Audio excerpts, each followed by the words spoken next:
Ni miasa beka na sa sagas. Kami suka di kuava namni pekarena nasionalia. Yusava tiu. Kama gata tsiket mertetus kewe. Alewa bande. Saza nyasa to tsikan tsira kena sa tsikena. Ni takian kuci kewe. Alewa bayi panasan. Apa apa jir. Ratsmai cerita bagayan. Dia bayi panasan. Ane merekomenda siapa cici. Nampak apa jiro tiam cici baca. Isi ke mama sih. Neba isi ke nom. Saat jiro kena saja kena. Kai sawar. Manuf kaduan. Bayi sih. Mambe ruang fit pulucik. Kalau semis panasan anak tawaratan saya. Demikian saya. Yang jatuh dia. Apa ya? Apa ya?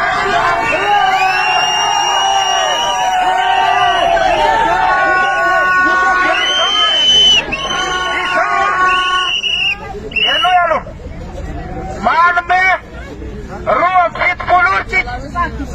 Sosok tu saya. Baisin baula na jirat mercedes.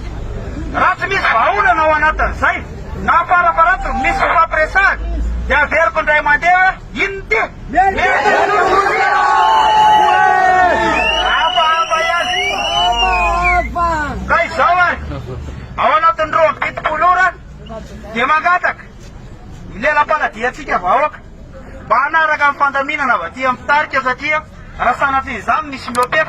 Sana ti zam mismano. Dawa da tsmet kena. Dia macam apa? Barakan tol cika ne ba cika tu mercedes ke tiba. Oka yen sa tiam cik.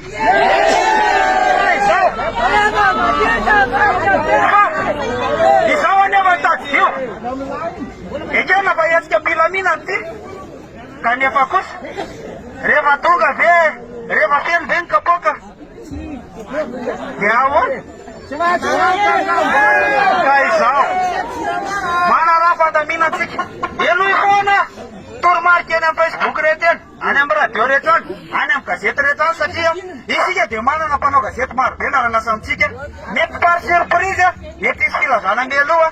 Isai ke mana sudah saya na. Asih orang-orang ka dewi tak pano na.